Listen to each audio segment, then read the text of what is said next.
Olá, eu sou Adriana Helena, vice-reitora de extensão da Universidade de Fortaleza. Reafirmando seu compromisso com as artes, a Unifor apresenta o programa Conversa com Artista, uma produção da Divisão de Arte e Cultura e da TV Unifor. São bate-papos informais com artistas que participaram da 22ª edição da Unifor Plástica. As conversas passam por processos criativos e pelos desafios que as mudanças da contemporaneidade impõem à produção artística. As conversas também contam com a participação do público presente no Núcleo Diálogos, localizado aqui no Espaço Cultural da Unifor. Com mediação do crítico e curador Lucas de Lacerda, o primeiro episódio aborda questões de gênero com enfoque na presença do feminino, convidando as artistas Azuli, Liz Vedra, Terroristas del Amor e Arrudas a discutirem a quebra dos padrões binários e como esses temas refletem e impactam no processo criativo de seus trabalhos. Queria agradecer todo mundo que veio, para esse espaço, para esse momento, esse acontecimento. Também queria agradecer à Unifor pelo convite aqui no nome da Adri, mas também agradecer por propiciar esses encontros que a gente vai ter aqui agora. Eu acho que é de fato isso, é um espaço de conversa. Eu sei que a gente está aqui numa certa arquitetura, mas é uma conversa, Então, em qualquer momento, quem quiser falar, põe na roda e a gente vai conversando, A gente vai dar o microfone porque está sendo gravado, só para a gente captar a voz. Mas também queria chamar a atenção para a gente fazer uma reflexão sobre esse espaço que a gente está aqui agora. O espaço, estou falando mais do espaço físico agora, Mas também vai se transformar num espaço afetivo, aqui um espaço com chão, com parede e tal. Pensar como esse espaço pode ser muitas coisas. Eu tenho certeza que esse espaço tem camadas de história, já foi exposição, agora é uma exposição virtual, agora está sendo um espaço de uma roda de conversa. Enfim, pensar como esse espaço está em constante transformação e que hoje ele pode ser também um espaço de transformação e de formação e de deformação. Eu acho que a gente está aqui com um pé na arte, um outro pé na educação e um outro pé na crítica, nas possibilidades de mediação, que são várias, Então, acho que primeiro a gente compreender que aqui o espaço não é uma espécie de uma transmissão da verdade, como se as artistas foram aqui falar a verdade última das suas obras. Não é sobre isso, porque não existe uma verdade última sobre as obras, não existe. A gente vai aqui abrir processos, compartilhar um pouco as inquietações, os desejos, questões, o que é que move, e lançar sementes para vocês criarem sentido, Porque vocês são coautoras de sentidos das obras, Então, acho que é mais importante a gente compreender isso, que aqui é um espaço mesmo de mediação mesmo. Eu fiz aqui uma colinha de algumas coisas que eu acho legal falar no começo. Também não vou me alongar muito, por conta que a gente, o ideal é a gente passar logo para conversar. Mas hoje a gente tem aqui um recorte de algumas artistas que estão no núcleo de gênero. Não sei se todo mundo já pôde fazer uma visita na exposição, Mas a exposição ela está dividida em alguns núcleos e aqui a gente tem artistas que estão dentro do núcleo de gênero, E quando a gente fala de gênero, esse conceito, essa categoria, essa prática, esse modo de viver o mundo, modo de estar no mundo, que tem sido muito recorrente também nas discussões contemporâneas, não tem como a gente discutir gênero sem discutir também relações de poder, Eu acho que quando a gente fala de gênero, vem junto também as discussões em torno de relações de poder e como essas relações de poder também usa o gênero como uma espécie de uma ferramenta ou de um dispositivo de regulamentação social e que também constrói uma certa arquitetura que divide os corpos numa arquitetura social, O gênero também é uma ferramenta de controle. Então, quando a gente pensa que o gênero não está dissociado das relações de poder, é compreender também que essas relações de poder, cada vez mais, elas são invisíveis, E quanto mais esse poder se tornar invisível, mais sofisticado. ao ponto de que a gente não percebe ele, ao ponto de que o poder vai se transformar numa pílula, num algoritmo, ele está o tempo inteiro em mutação, né? E o gênero está dentro dessa trama, né? Então eu acho aqui que a arte, né, ela é uma ferramenta que ela consegue, de alguma maneira, também tornar visível essas relações invisíveis, né? Como fala o Paul Klee, a arte ela pode tornar visível o invisível, né? Fazer essas relações que aparentemente são invisíveis se tornarem perceptíveis, né? Mas eu acho que aqui as artistas elas vão além disso. Eu acho que para além disso elas propõem nas suas obras outras relações. O que elas vão propor são outras relações, outras coreografias, outras arquiteturas, outros mundos, onde esses corpos habitem esses mundos de outra maneira, né? Então, acho que é importante aqui pensar como cada artista, da sua maneira, reinventa essas relações, né? Cria outras relações. E o mais importante de tudo, né, é como é que essas artistas também ampliam o conceito de gênero. Amplia esse conceito de gênero. Porque quando a gente discute gênero, né, o debate de gênero, ele nasce muito, primeiro, num debate binário, de um debate homem-mulher, começa por aí, é um debate importantíssimo, só não pode ser o único, né? Mas começa dentro desse debate homem-mulher, e vem todas a gente, quando estuda a história do feminismo, a gente vai ver todas as ondas feministas, e hoje, com todo o debate, a gente consegue compreender que não é mais, a gente não consegue mais discutir o gênero do ponto de vista de uma espécie de um gênero puro, como se, por exemplo, existisse o homem puro, a mulher pura. A gente sabe que isso não, né, hoje não dá mais para a gente compreender isso, que existe uma complexidade muito grande, né? Por exemplo, dentro do debate de gênero, dentro desse feminismo, que mulher é essa? Esse sujeito do feminismo, porque hoje a gente vai ter mulheres negras, indígenas, trans, mulheres que vão para discussões com etnias, inclusive mulheres que recusam essa categoria e que vão além disso, vão além da espécie humana. Então, pensar como é que essa categoria ela é, nas artistas, ampliada e também implodida, né? Também explodida essa categoria, né? Pensar como as artistas aqui elas vão alargando esse conceito, complexificando, trazendo questões também interseccionais, questões, inclusive, que vão além do gênero também, né? Inclusive, além da espécie humana também, né? A gente vai ver isso em algumas obras, assim, como é que isso aparece. Então, acho que é importante isso, a gente compreender aqui como cada uma da sua maneira lida do gênero, se aproximando, mas também se distanciando, criando relações de aproximação e de distanciamento, né? De fricção, né? Então, acho que é um pouco isso. Eu já lancei aqui algumas questões de início, né? Mas a ideia é que a gente faça, de fato, uma conversa. A gente pensou uma ordem aqui para seguir, tá? Só para a gente também não se perder, mas é uma ordem provisória, né? A ideia é que vocês vão também intervindo, trazendo... Enfim, né? Vocês também... É entender que vocês estão participando da conversa, tá? Não é plateia, vocês estão participando da conversa mesmo. A conversa está aberta. Então, a gente vai começar, a gente vai seguir a ordem alfabética, certo? A gente vai começar com a Arrudas. A Arrudas foi a premiada dessa vez, né? E eu acho assim que a gente já compreende que todas são premiadas, mas eu acho que o local do prêmio está no local do reconhecimento de uma trajetória, mas também de um impulsionamento, né? Como se fosse uma espécie de uma injeção de ânimo, de uma injeção que tenta dar um movimento alavancador e vai, né? E eu acho que é isso, assim, falar um pouco dessa experiência. E eu acho que a ideia é, Arrudas, tu poder se apresentar para as pessoas, falar um pouco sobre você, falar um pouco sobre o seu trabalho, o que é que te move, quais são as tuas questões, e chegar na obra que está exposta, né? A Arrudas é graduada em Comunicação Social, com ênfase em Publicidade e Propaganda, na Unifor, artista plástico, representado pela Galeria Leonardo Leal, presidente da Associação Banida Flutuante, performer e produtor cultural na Banida Plataforma.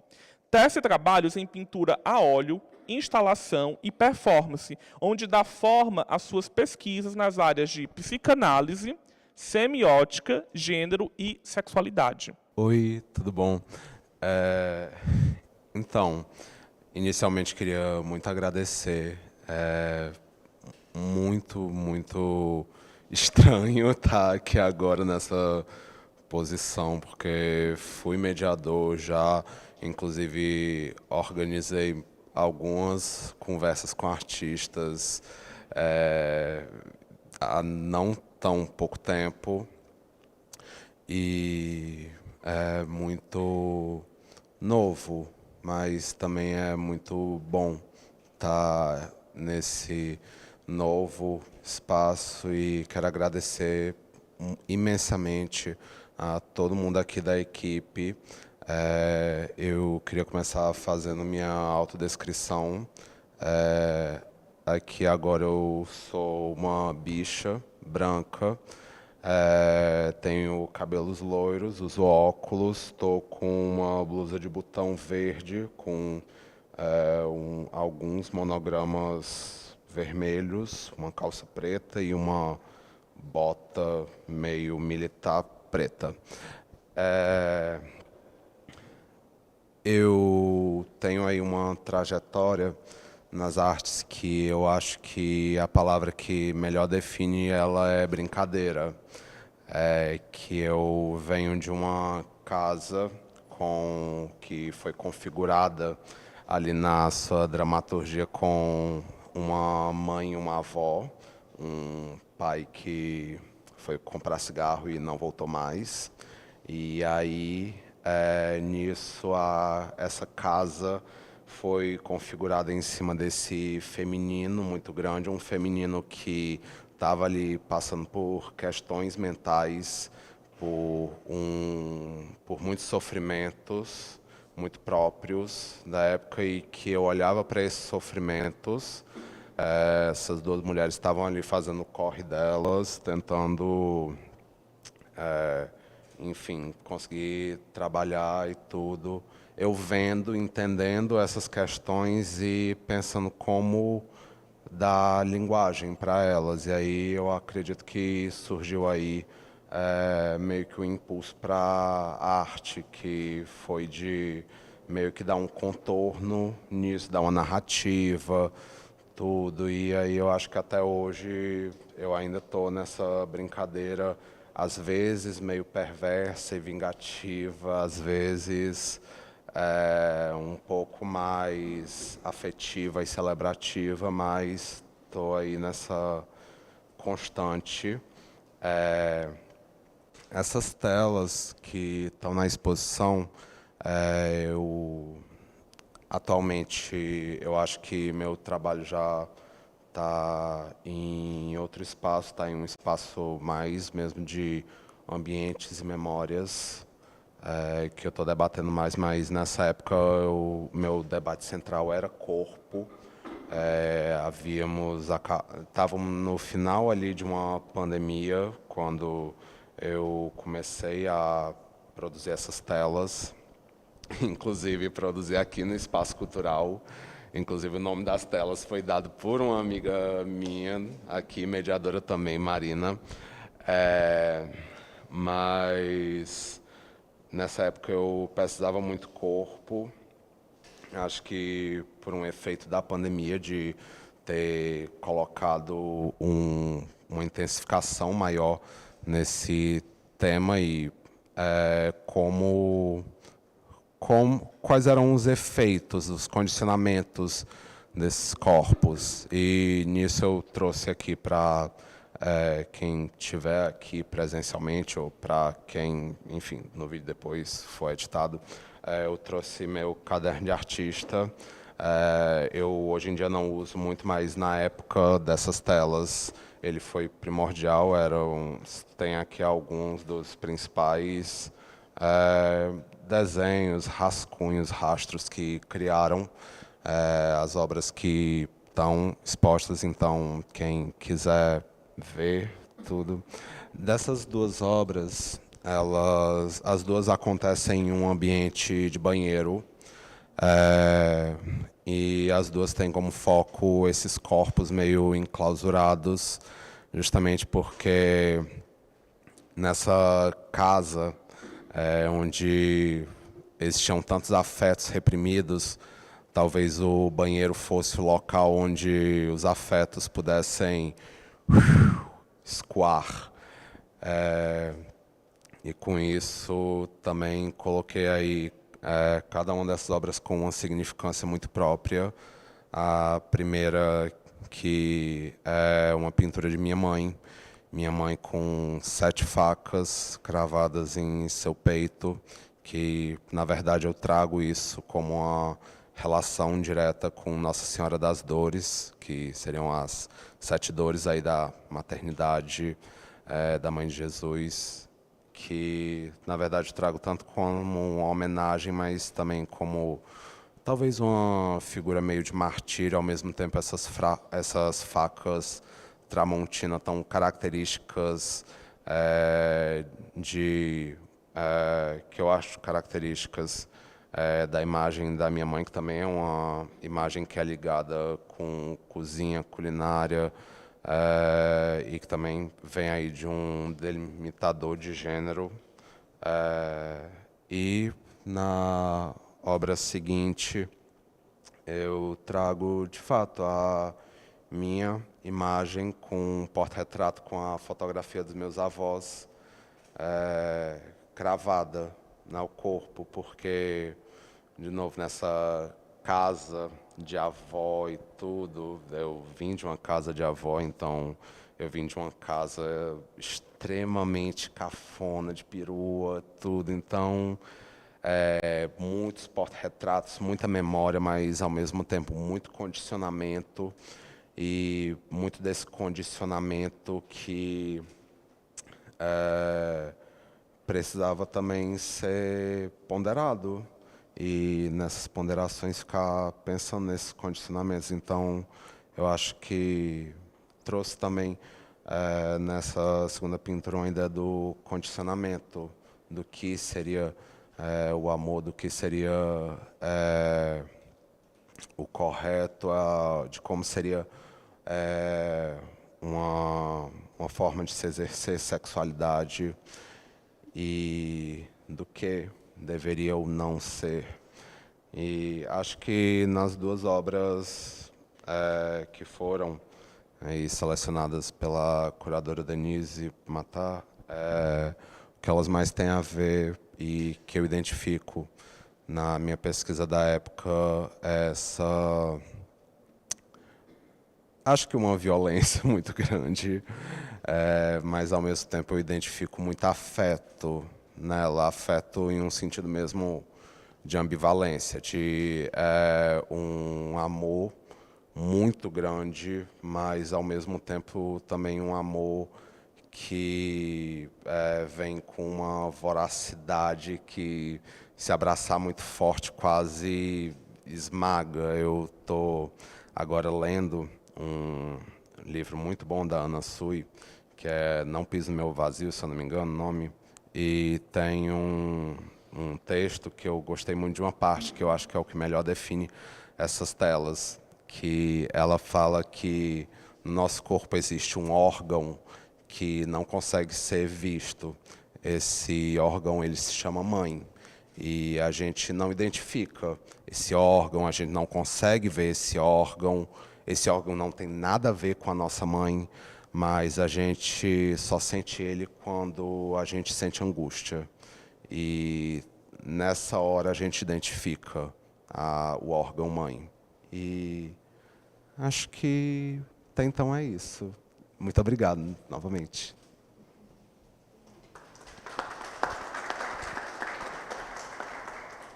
A gente vai seguir agora para a Azuli. A Azuli vive e trabalha em Fortaleza, iniciou suas atividades profissionais em Buenos Aires, onde morou por mais de um ano. Teve ateliê na cidade do Porto, em Portugal, e participou do projeto de residência no Espaço Artístico Soma, na cidade do México. Sua pintura, de forte conotação cromática, reflete o seu compromisso com a luz equinocial de Fortaleza e vem despertando interesse de várias instituições artísticas. Boa noite, tudo bem, gente? Meu nome é Azuli. Eu estou com 2 trabalhos na Unifoplástica também. Primeiro, eu queria agradecer a oportunidade de estar aqui hoje e dizer que eu fico também muito feliz, porque assim como a Rudas, eu também passei por esse momento de ser mediadora aqui, educadora do espaço cultural. E para mim é um lugar muito afetivo, né? Porque como a Rodas falou, a gente não imagina na hora que um dia a gente vai estar aqui, né? Nessas cadeiras. E é muito gratificante, né? Você ter esse reconhecimento do lugar que você estudou, que você cresceu, que você foi aprendendo as coisas. Bom, são alguns anos aí, como o Lucas falou, indo para lá e para cá para tentar estudar e tentar aprofundar essa pesquisa, né? Também essa coisa da cor presente no meu trabalho é muito importante desde quando eu fui para o México no ano passado, na residência. Eu acho que esse uso da cor ficou muito mais evidente assim no quesito de quase uma assinatura, né? Essa paleta de cor que é bem caótica, mas no final é totalmente harmônica, né? E encontrar essa harmonia nas cores também é um processo do meu trabalho de me encontrar, assim, no sentido de que quando eu comecei a pintar, quando eu fazia aula de pintura, a gente começa estudando os grandes mestres, né? E os grandes mestres sempre tinham aquelas pinturas lindas de nus femininos e tudo. E aquilo não me convencia, assim. Eu não gostava nada da pintura clássica, porque muito me admirava tantos homens pintando mulheres e nenhuma mulher pintando mulher, sabe? E eu nem me reconhecia naqueles corpos, primeira coisa. Então, assim, o início de tudo na minha carreira veio dessa indignação de, poxa, eu acho que o ato mais político que eu posso fazer é ser uma mulher pintando outra mulher e falando sobre meus relacionamentos com mulheres e minha família e meus amigos, enfim. Eu acho que isso é um fator muito importante e é sempre bom reiterar, né, assim, que a gente está agora aqui com vários artistas colocando o nosso espaço, né, galgando o nosso espaço, na verdade. Mas, enfim, sobre os trabalhos da Unifoplástica, fiquei muito feliz com a escolha da Denise e com a assistência do Felipe também, porque trouxeram 2 trabalhos super importantes assim, do ano passado para cá, que eu produzi.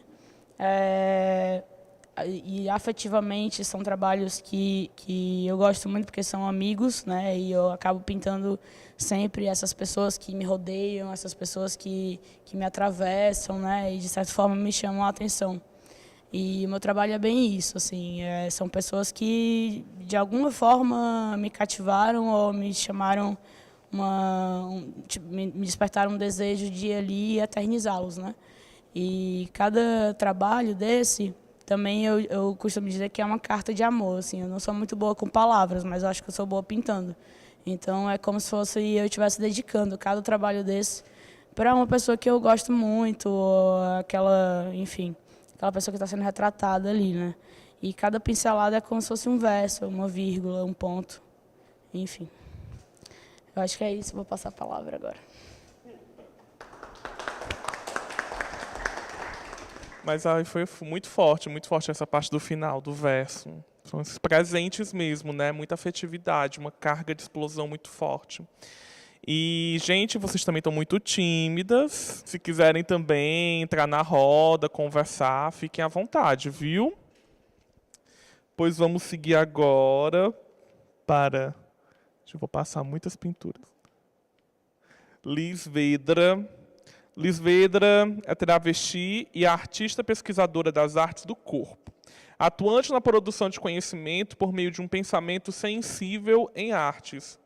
Desenvolve pesquisas a partir de um eixo corpo, arte, natureza, nas quais propõe discussões ético-estético-políticas atravessadas pelo que nomeia micropolítica ecossomática, insurgências de gênero e enunciação travesti. É mestranda no programa de pós-graduação em artes e bacharela em dança, todos vinculados ao Instituto de Cultura e Arte, ICA, da Universidade Federal do Ceará, UFC. A gente compartilha, né, o mestrado também, né? Gente, sou Liz Vedra, como de Lacerda falou. Sou uma pessoa que nasci em Fortaleza, mas vivo em Maracanaú desde pequena. Fui criada em Maracanaú porque meus pais fizeram esse movimento de vir do interior para cá, para perto, próximo da capital. E, enfim, iniciaram aí a morada na região metropolitana e se fixaram mesmo, né, na cidade de Maracanaú. Então, eu venho de um contexto de periferia, né, não é a capital, não é o centro, não está próximo aos centros culturais, às escolas de arte, que já eram poucas também, né, ali nos anos 90, aqui em Fortaleza. Mas, ao longo do tempo, eu vou sempre inspirada pelos meus pais, principalmente pelo meu pai, que já era pintor, desenhista também, trabalhou a vida inteira desenhando, pintando parede, depois passou a desenhar objetos e desenhar espaços com a mão e lápis mesmo. Depois passou para o computador e hoje ele trabalha só no computador, né? E projetando, desenhando também, tendo o mesmo ofício. E aí eu sempre admirei muito meu pai, com apoio também da minha mãe, assim, eu sempre tentei me experimentar na medida que era possível, dos poucos espaços que tinha, né, no colégio, na escola também ali, pouquíssimos espaços para se experimentar, pouquíssimo. Fui ter aula de artes no 2º ano do ensino médio e era só desenho e pintura, que é o que é o mais comum. Não tinha dança, não tinha teatro, não tinha outra linguagem de experimentação mesmo, né? Ali que eu poderia, enfim, me jogar, enfim. Mas aí, ao longo do tempo, eu fui galgando esse lugar de querer sair de Maracanaú, de querer vir para Fortaleza, de querer conhecer outros lugares, outras pessoas. Fiz esse trânsito, passei para a UFC, para o curso de dança. Para quem não sabe, na UFC a gente tem a licenciatura em dança e o bacharelado em dança. São 2 cursos, e eu cursei o bacharelado em dança, me formei e atualmente estou no mestrado. E aí a minha produção artística começa a se intensificar após a minha entrada no curso de dança, né? E foi muito interessante porque foi um local em que eu me encontrei bastante, assim, vinda desse lugar de escassez total de espaços de experimentação, entrei num lugar em que eu podia fazer o que eu quisesse, assim, nos termos de experimentação de qualquer ordem, da ordem do corpo, sobretudo, porque o curso tem uma linha de pesquisa que vai investigar a corporeidade a partir de várias perspectivas, mas também outras experimentações e o contato também com outros estudantes de outros cursos. Eu vivi ali a mudança do ICA, né, do Instituto de Cultura e Arte, ali do Benfica, para o campus do PC, então teve também esse trânsito, né? O Instituto de Cultura e Arte, na verdade, ele foi pensado para existir na Casa José de Alencar, primeiramente, no projeto. E aí depois ele, enfim, não foi possível, ele foi, enfim, inaugurado ali no Benfica, ali na Carapinima, e depois, né, o ICA, de fato, com todos os cursos que eram pensados para ele, gastronomia, publicidade, jornalismo, teatro, dança, cinema, foi, de fato, oficialmente inaugurado no campus do PC. Então, eu vivi esse trânsito durante a minha formação em dança, em contato com outras linguagens, que já era algo que me chamava muita atenção. E foi no curso de dança que eu pude me experimentar, né, livremente.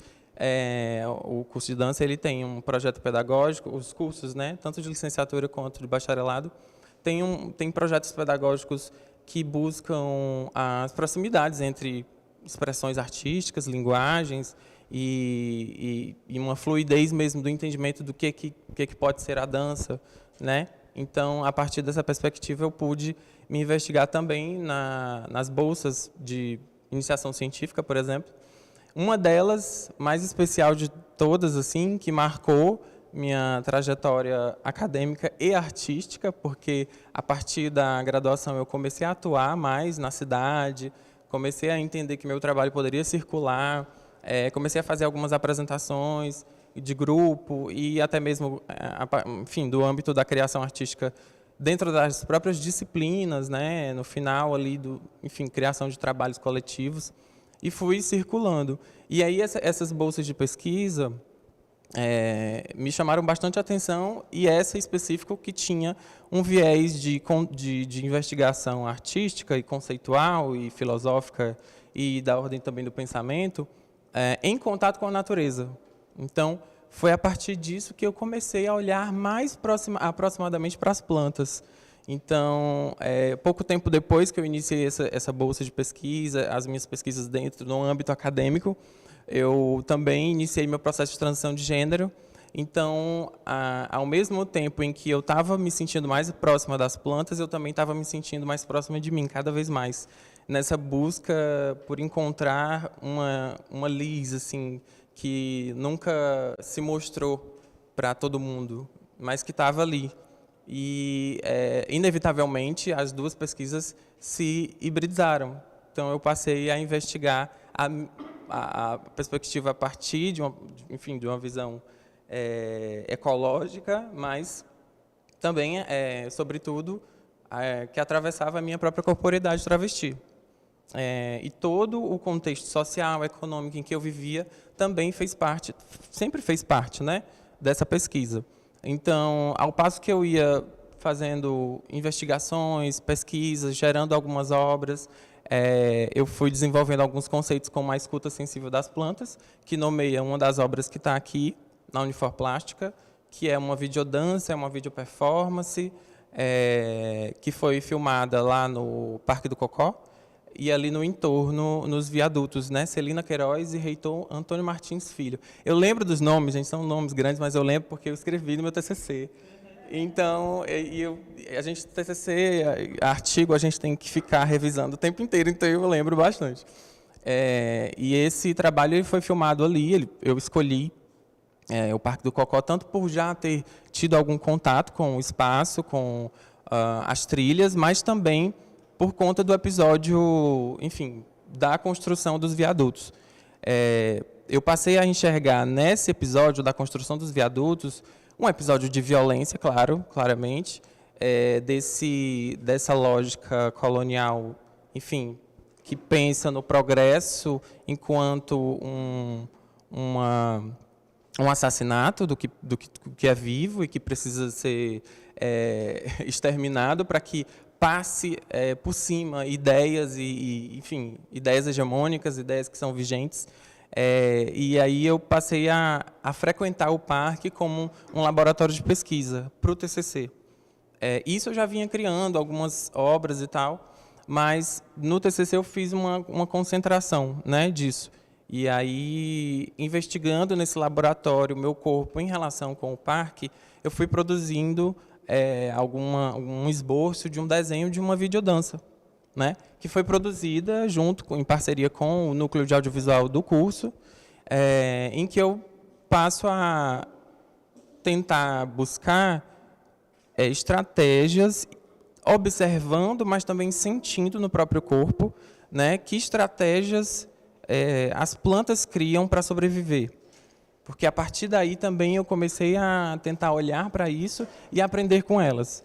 Então eu fui desenvolvendo uma relação muito íntima com as plantas, das quais eu cultivava, e aí eu chamo de cultivo não só as que eu cultivava no meu quintal, por exemplo, da minha casa, da casa dos meus pais, mas também aquelas que eu me cativava ao longo dos meus trajetos entre essas duas cidades. E aí apareceu a oportunidade de me apresentar na primeira Virada Sustentável de Fortaleza e concomitou na segunda obra, né, que faz parte também aqui da exposição, que é A Escuta das Árvores, que é uma obra de foto-performance, né, um mosaico que a gente montei em parceria, inclusive, junto com o de Lacerda, em uma outra exposição que a gente fez, uma exposição individual, no início do ano. E essas obras, é muito difícil falar de uma obra e depois falar de outra, ou falar de coisas específicas de uma obra e depois falar específicas de outra, porque as coisas se misturam muito, elas se diluem e se infiltram, porque faz parte tudo de de um mesmo fluxo de pensamento e um fluxo investigativo também, né? E é muito, inclusive já falando um pouco da minha poética, né, do modo como eu produzo também, é muito por aí, assim, existe um fluxo que vai se construindo ao longo das minhas investigações e experiências do contato do meu corpo com o ambiente, do meu corpo com os outros seres, humanos ou não, e, enfim, as obras elas vão surgindo, elas vão se apresentando, né? Então tem uma relação muito de também deixar com que o trabalho artístico ele se apresente, né? Enfim, fragmentado ali em elementos que depois com essa atenção flutuante, né? Que é um conceito da Kastrup, uma autora, depois vocês podem dar uma olhada, acho que alguns devem conhecer, de uma atenção flutuante, né? Eu gosto dessa palavra atenção flutuante porque é uma atenção que realmente ela, né, enfim, ela flutua e não se fixa necessariamente em alguma coisa ou outra em um primeiro momento e depois ela vai fazer, e aí depois ela vai contextualizar mais ainda essas atenções, né, do pesquisador, do cartógrafo, a Kastrup no caso, e depois ela vai falar do pouso, né? Depois da flutuação tem um pouso, né, que a gente vai pousando em alguns elementos e algumas, enfim, cores e tudo mais, imagens que vão surgindo, lembranças, memórias, para que componha para que seja feita uma composição ali de algum trabalho. Então, é muito por aí que eu trabalhei para construir essas duas obras e também trabalho para gerar os outros pensamentos. É importante dizer que as minhas obras estão sempre vinculadas a pensamentos e conceitos e discurso mesmo, propriamente dito, porque eu me interesso muito pela...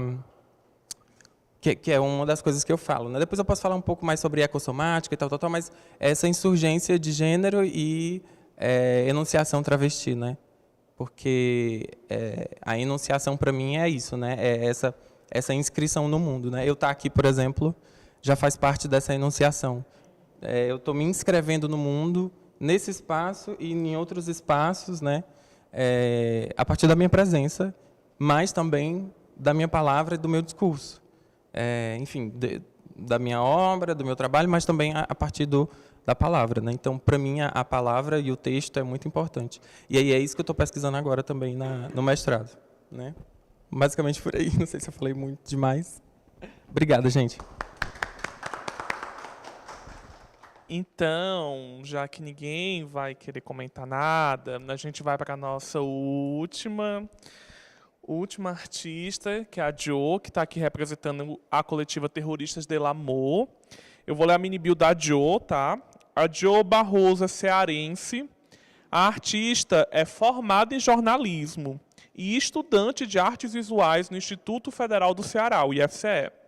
Desde 2013, atua como artista visual, com uma obra autobiográfica que passa pelo seu corpo, celebrando suas ancestralidades e raízes através de diversas técnicas. Faz parte do coletivo Terroristas de l'Amour desde 2018 e, em 2022, foi contemplada com o 8º Prêmio Tomi Otaki de Artes. No mesmo ano, sua obra Capim Santo entrou para o acervo do Museu de Arte Contemporânea do Ceará, o MACCE, e ainda em 2022 participou das exposições Negros na Piscina e Ceará, na abertura da Pinacoteca do Ceará. Em outubro de 2020 e julho de 2021, foi residente do Laboratório de Artes Visuais do Porto Iracema das Artes, com tutoria de Rosana Paulino, com o projeto Como Construir o Nosso Próprio País. E em 2020, foi uma das ganhadoras do prêmio Vozes Agudas e atualmente também trabalha como designer e assessora de comunicação para projetos culturais. Fique à vontade. Queria agradecer o convite do espaço da Adriana. Queria agradecer o convite de Denise também para estar presente na exposição. Eu vou começar me autodescrevendo também. Eu sou uma mulher negra, sou uma pessoa com deficiência, sou monocular e tenho baixa visão. Tenho cabelos pretos, ondulados, estou vestindo uma blusa branca, sou uma pessoa gorda e uma calça preta e uma sandália marrom. Acho que eu concordo muito com a Liz quando ela fala que o trabalho dela também é o corpo dela, né? De estar nos espaços assim, de acreditar muito no que ela fala e no discurso que ela faz. E eu acredito muito, eu e Marissa acredito, a gente compartilha dessa ideia de que nosso corpo é um território, né? E a partir do momento que eu estou na cidade, que eu ando por esse espaço, eu estou de alguma forma demarcando o território, assim, mostrando que eu existo mesmo, né? Eu sou uma pessoa LGBT negra da periferia, então existem muitos atravessamentos que passam por mim. E todos eles estão nas minhas obras, todos eles estão nas nossas obras, né? Desde 2018 eu trabalho com a Marissa, a gente trabalha juntas. Temos trabalhos individuais também, mas desde 2018 nosso foco é trabalhar em conjunto com o coletivo Terroristas del Amor. Essa obra que está presente na exposição, ela está no núcleo de gênero, mas ela fala sobre todos os atravessamentos que nos perpassam, né? Gênero, raça, sexualidade, questões sociais, principalmente. Então, ela foi a obra que nós fizemos para a premiação do Tommy Ohtake, né? Que nós ganhamos em 2022, junto com outras 9 artistas.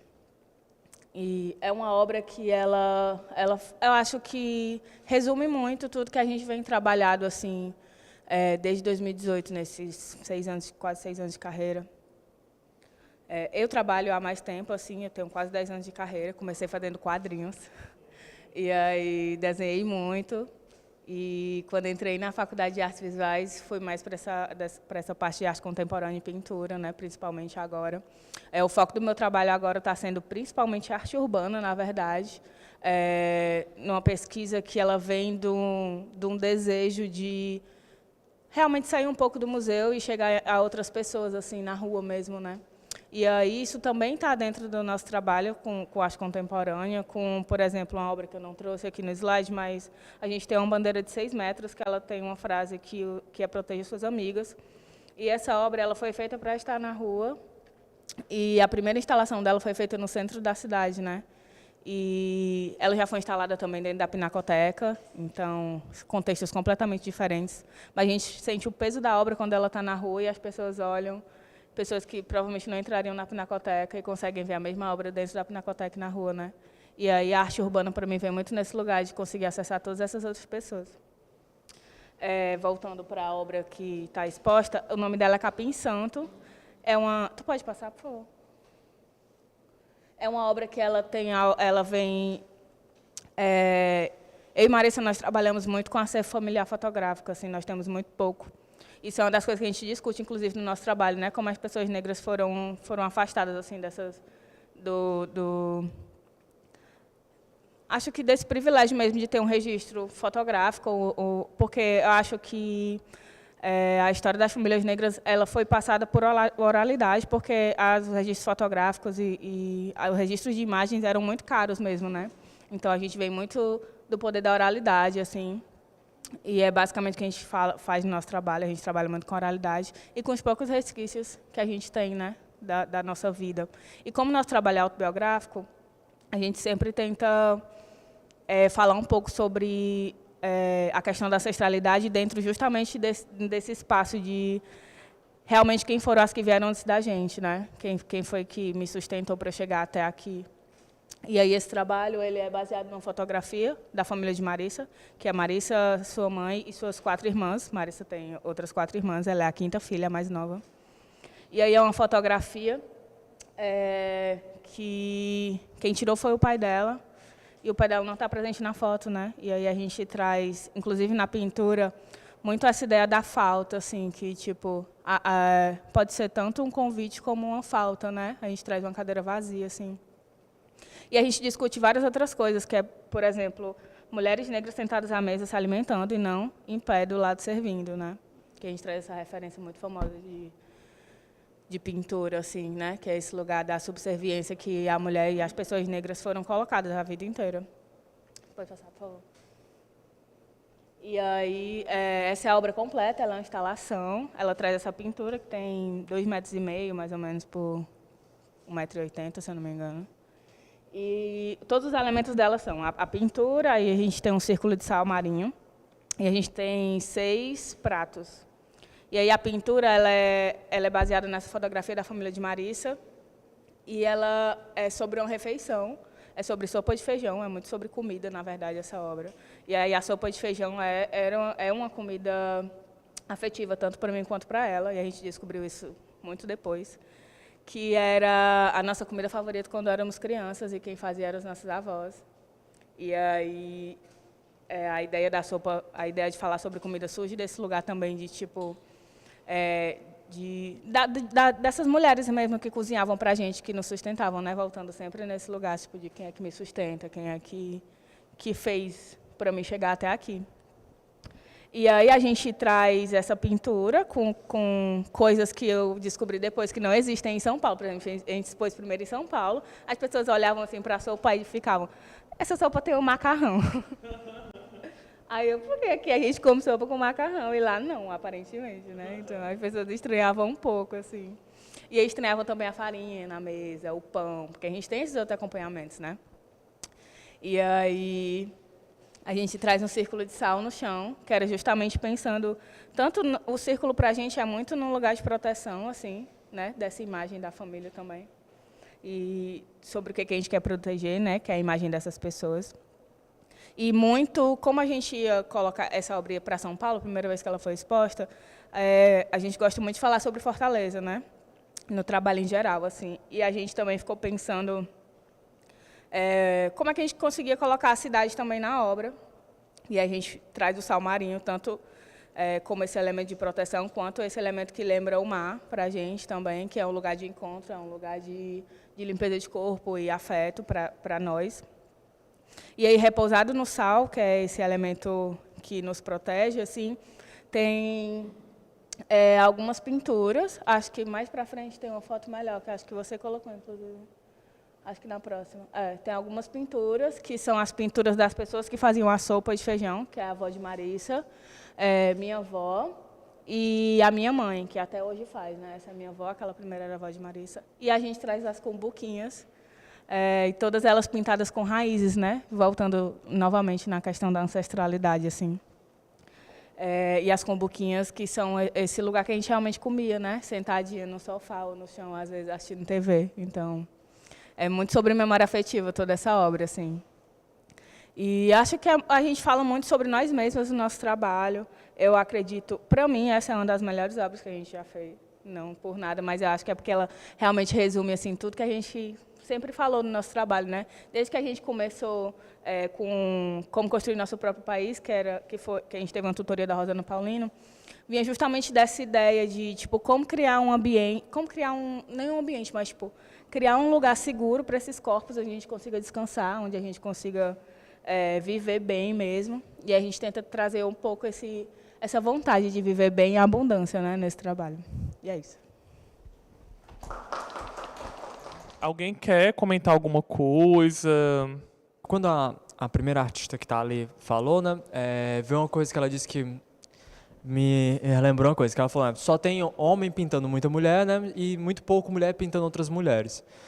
Eu lembrei de uma frase que eu não sei onde foi exposta, não sei se foi na Pinacoteca de São Paulo, que é mulher só entra no museu se estiver nua, que era sobre porque não existem artistas mulheres na curadoria.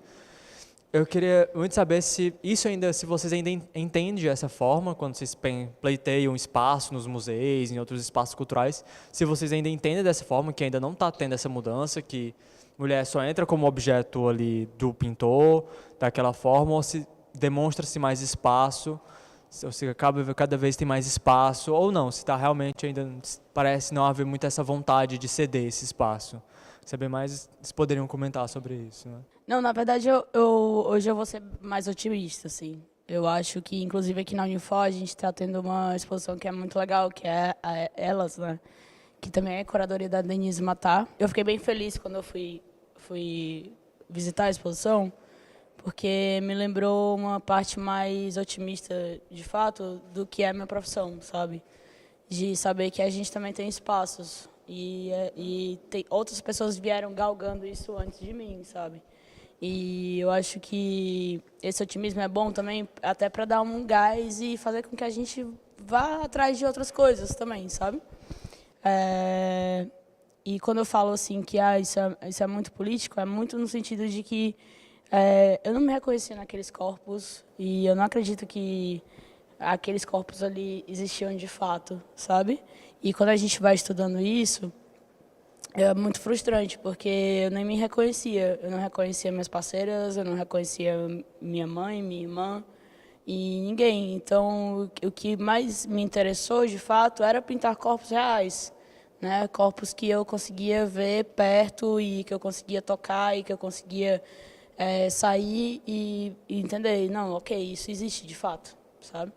Mas, sim, eu acho que a gente tem muita coisa ainda para fazer, muita coisa ainda para conquistar, muito espaço ainda para ocupar, mas eu estou bem esperançosa, assim. Eu queria também só entrar na discussão, assim, né?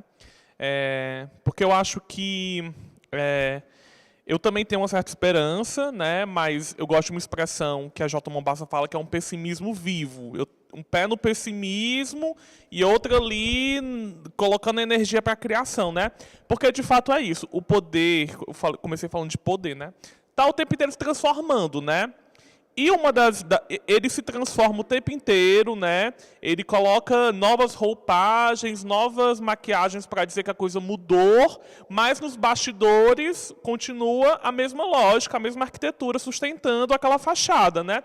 Então hoje é muito comum os museus e os espaços culturais cumprirem uma agenda dita decolonial, porque tá na ordem do dia, né? Mas existe uma diferença entre você simplesmente cumprir uma agenda de maneira acrítica e você de fato está implicada na discussão. Então a gente vai ter sim, a gente vai chamar de uma virada ontológica, né? São essas pessoas tomando essa palavra, né? A gente vai encontrar de fato mulheres entrando não mais como um tema, como objeto, mas como sujeitas. Mas quando a gente olha para essas direções, quem são as direções dos museus ainda hoje? Ainda são homens, né? Machos, né? A machulência continua. Então assim, e aí, quando fala assim, nós temos tantos % de mulheres na nossa equipe, quais são os cargos? Né? Né? Então, assim, é sempre uma coisa, né? Estão entrando, mas estão entrando como? Né? Quais são as condições de permanência e também de prosperidade, né? Então é sempre uma questão dúbia, né? Aquela coisa, eu acho que tem uma esperança também, mas de um lado também no pessimismo, um pessimismo estratégico, né? Também importante, que não seja um pessimismo paralisador, mas é um pessimismo que, né, lança para frente. Então tá, vou na ordem alfabética. Vamos para Arrudas. Não, baby, assim, é que você começou falando assim, né? E hoje eu estou em outro local. Hoje eu estou, né, discutindo a brincadeira, né? Eu fico olhando assim, eu vejo que você, de fato, está em outro local, mas eu também vejo que ainda há uma conexão, de alguma maneira, com o trabalho exposto. Ainda há ali alguma questão, sabe? Eu acho que os trabalhos estão sempre tentando lidar com uma coisa que é insondável, com uma coisa que precisa, como você mesmo falou no começo, né? Criar uma linguagem para que algo passe. Criar uma linguagem para dar vazão a uma certa energia que está acumulada, né, no corpo. E a gente volta para o corpo, porque essa energia está acumulada no corpo. E quando a gente acumula muita energia em certas partes do corpo, vai somatizando, vai dar uma dorzinha ali. O que é isso? Né? Tava ali acumulada essa energia. E eu fico pensando o seguinte, hoje você falou assim, minha pesquisa hoje, né, tá discutindo a infância, né? Mas é isso, a infância, principalmente a infância para a criança viada e para os corpos dissidentes é o trauma, né? É babado, assim, né? As coitadas sofrem até o talo e a gente não percebe que lá na infância, todos esses corpos, essas performatividades outras, né, dissidentes, vão criando uma série de mecanismos estranhíssimos na vida adulta, né? A pessoa ela tem a autoestima lá embaixo, ela precisa da aceitação do outro, enfim, ela começa um monte de nóia, né? Aí haja terapia. E aí, então, e hoje, não, assim, você falar de infância, para mim, ainda é uma continuação de uma pesquisa de outras maneiras, né? Então, eu queria te ouvir falar mais sobre isso, assim, né? Sobre o teu trabalho como isso, como criação de linguagem para dar vazão a isso que pede passagem. Se tu puder falar um pouco mais. Eu acho que agora era um bom momento do corte lacaniano aqui, sabe? Não, mas brincadeiras à parte, obrigado, isso vem de um local de muita perspicácia e de sensibilidade para se olhar um trabalho. Isso é muito legal e é uma coisa que carece hoje curadores atentos. Obrigado. É interessante porque essas obras também foram justamente na época que eu me entendi enquanto uma pessoa trans, não binária, enquanto uma bicha, e que, enfim, acho que também foi muito isso de um redesenhar do corpo, de que aí eu tava dando novos contornos, tipo, aí tá minha mãe, mas eu considero que isso daí não é muito minha mãe, isso daí é mais eu do que minha mãe. Porque eu tenho até umas paranoias, às vezes, de ficar olhando assim e ficar, será que esse é meu corpo? Será que não é mais? Enfim, eu acho que eu saí um pouco do tema do corpo, porque, de fato, as questões do corpo voltaram para o corpo.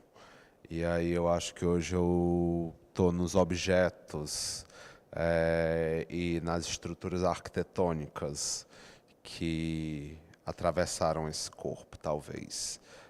E nessas estruturas em que eu procurava brincar de alguma forma ou recalcar, não sei, mas que eu procurava ali mecanismos e de fato ser uma bicha, criança, é punk, é muito punk. E é punk enquanto família, é punk enquanto sociedade, escola, tudo. Arte também foi ali um espaço de sobrevivência. Foi total um espaço de sobrevivência a violências e violências externas, à minha casa, internas mesmo. E violências que na época me marcaram muito. Hoje em dia, eu acho que com mais maturidade eu entendo que também vieram de um local de medo, incompreensão, de, enfim, toda uma estrutura que é muito, eu quero falar palavrão, mas estou me contendo, mas adicione aí algum palavrão que vier à cabeça, mas só que eu nem sei se eu estou respondendo a sua pergunta, mas eu acho que quando eu falo que meu trabalho está em outro campo é porque eu hoje tendo a minha casa, estando construindo uma mínima segurança econômica, conseguindo ter acesso a muitas coisas e ter um espaço de privilégio mesmo, de poder pensar em reserva financeira, em coisas que, enfim, eu acho que as questões do corpo, elas hoje estão mais bem resolvidas, mais bem elaboradas, talvez.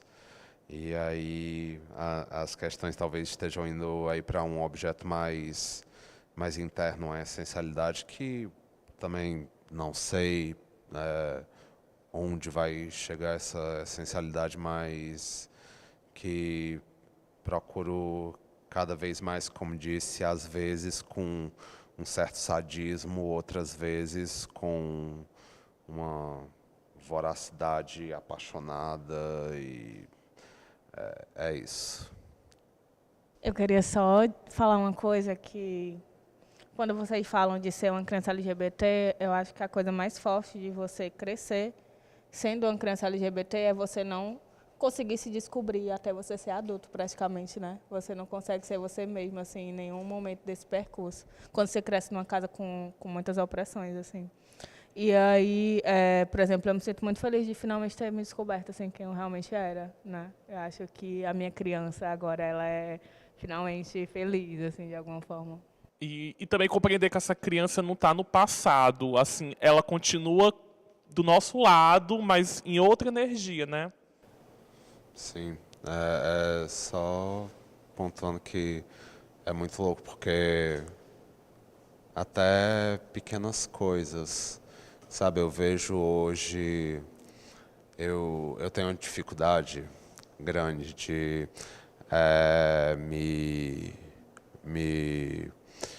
de comprar roupa, muitas vezes, porque muitas vezes me foi colocado uma imposição enquanto roupas, e nisso eu hoje em dia faço um esforço muito grande para conseguir ficar feliz ao comprar roupa, ficar feliz com conquistas, porque justamente eu acho que veio também de um local muito do haja dessa forma, seja menos bicha, menos trejeitos, menos isso, menos aquilo, e justamente conseguir criar um espaço que também é um espaço que você, beleza, você vai criando um espaço físico, arquitetônico, para conseguir dar vazão a essa criança, ter coisas tão básicas como celebração de conquistas, que é muito louco você pensar, caraca, eu não consigo celebrar.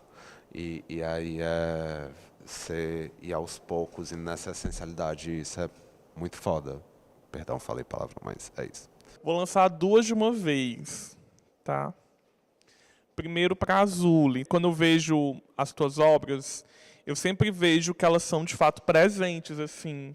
Elas parece que elas são feitas no eu vou usar essa expressão, sob medida, sabe? Elas são feitas para aquela pessoa. Eu de fato, o que eu sinto ali é uma carga de sinceridade, mesmo assim, de que... E quando você fala que ali você pinta com versos, os traços são as palavras, isso para mim me desperta um sentimento muito, assim, eu me arrepio toda quando você está falando, assim, porque, de fato, há uma afetividade muito grande na tua obra. Eu acho que, se tivesse uma palavra, talvez pudesse ser essa afetividade, né?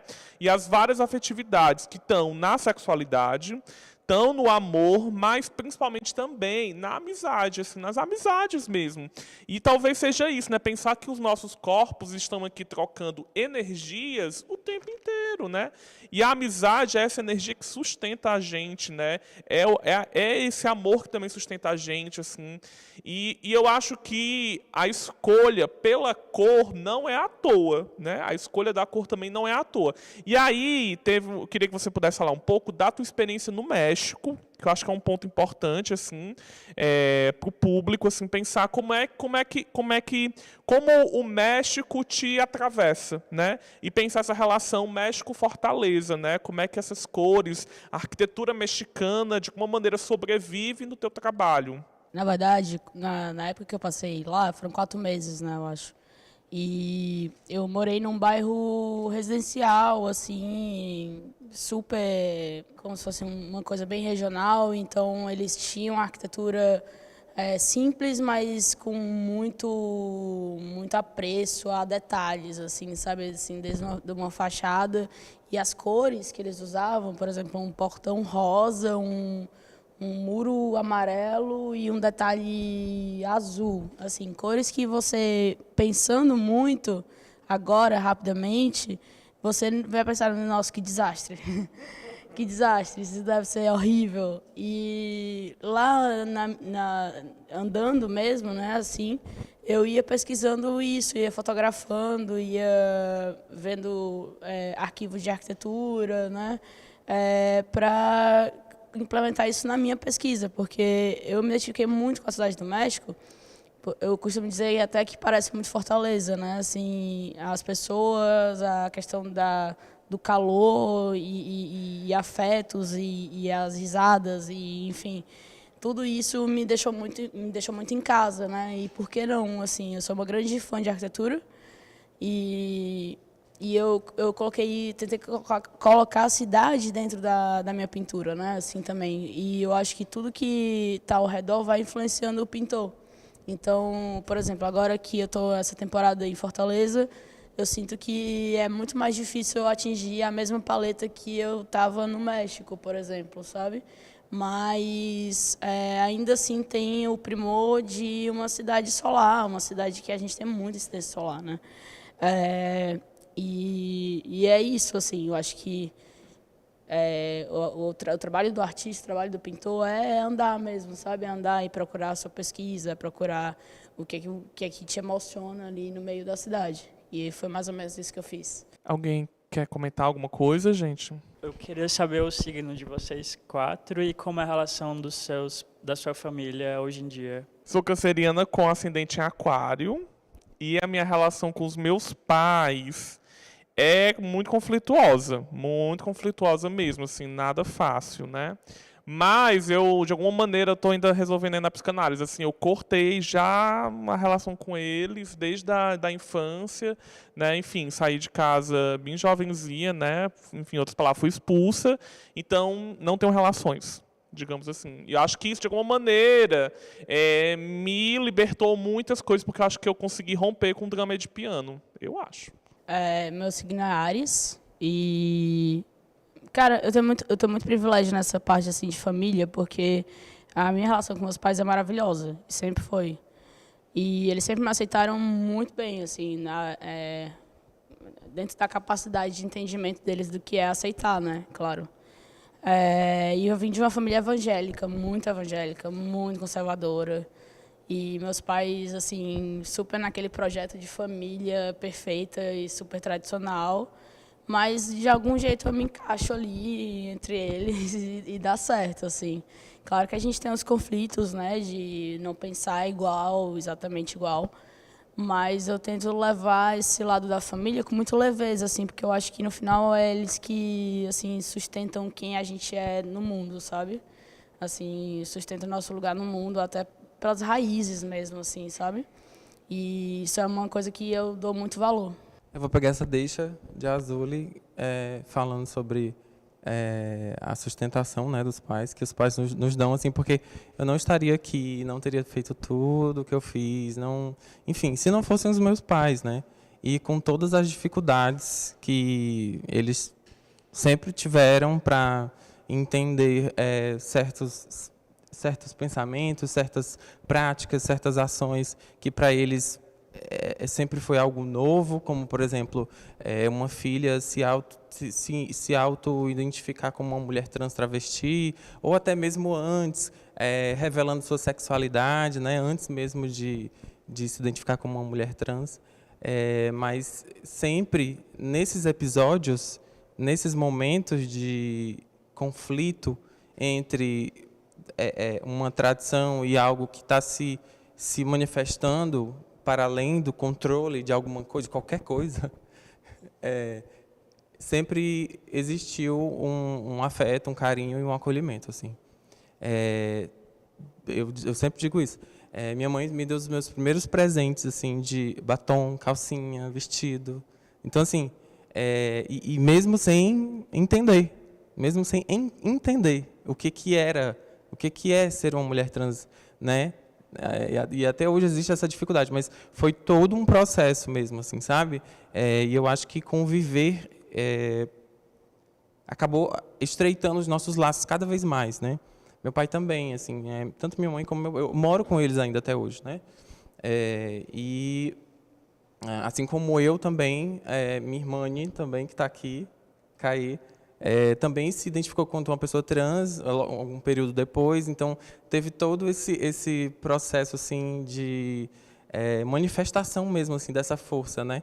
E é muito louco porque a gente vai ver, a gente vai perguntar, né, as histórias, a gente vai saber das histórias da família, e minha mãe e meu pai sempre foram assim os patinhos feios assim, né, da família, e enfim, sempre ali também manifestando suas dissidências assim dentro dos contextos deles, né? Então, mas não é isso, assim, eu acho que tem uma coisa preciosa aí nisso, que é o amor mesmo, assim, tem um amor ali que permanece, que independente daquilo, e não é romantizando, não é romantizando, é chorando, é tipo, é conflituoso, é ruim, é incômodo, né? Enfim, não é nada bonito, assim, esse movimento, assim, de não entender, mas amar, né? Enfim. Ai, meu signo, Virgem. Eu sou libriana, então eu sou muito apaziguadora, e isso me ajudou muito com os meus pais. Eu sou um pouco privilegiada também por ter, por exemplo, um pai presente, né? Ter um pai negro presente, então a minha relação com os meus pais, ela sempre... Apesar de todos os conflitos que existem em qualquer relação, assim, minha relação é muito boa, assim. Eu também, eu sinto muito, assim, o amor que vem deles, né? Eu acho que a nossa maior dificuldade, na verdade, foi em relação à profissão. Que aí ser artista era o problema. Por mais que a minha mãe, por exemplo, seja costureira, minha avó é costureira, então, e meus tios são sapateiros, meu pai é porteiro, ele não seguiu muito nessa linha, né? Mas, tipo, eles são artistas também, né? Costureiros e sapateiros, eles estão construindo coisas com as mãos. Então, acho que quando a minha mãe, principalmente, entendeu que era o que eu ia fazer mesmo, de qualquer forma, a nossa relação ficou bem melhor. Só que, quando você é uma criança pobre, as questões sociais são muito fortes. Então, acredito que os maiores conflitos sejam mesmo por medo de como é que eu vou viver o dia de amanhã, né? Mas, particularmente, eu tenho uma relação muito boa com os meus pais, assim como a minha família inteira. Eu moro com a minha avó também, né? Eu moro com os meus pais, com a minha avó, com a minha tia. A gente mora, cada um tem sua casa, mas a gente divide o mesmo quintal. E eu gosto muito de pensar nisso como um aquilombamento urbano. E aí acho que, inclusive, isso também ajuda na relação com os meus pais, assim, ter essa relação muito próxima com todos da família, na verdade, né?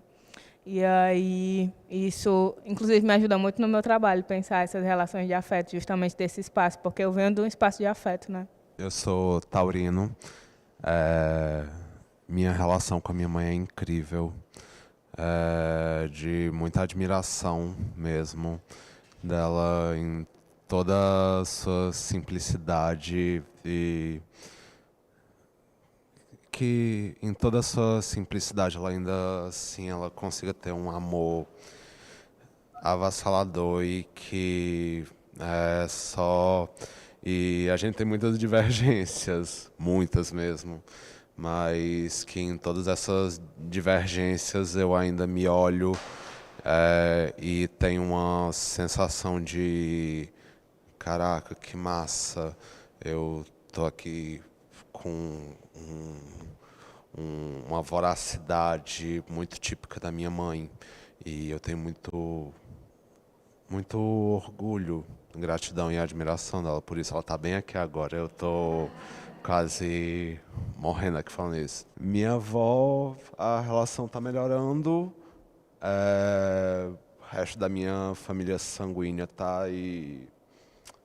Estamos aí elaborando na terapia como é que vão ser os próximos capítulos e eu tô formando uma família muito legal e muito bonita de amigos da minha namorada que não pôde estar aqui hoje, mas que é uma rede de apoio enorme para mim, Levi Banida. Se você estiver vendo esse vídeo, te amo.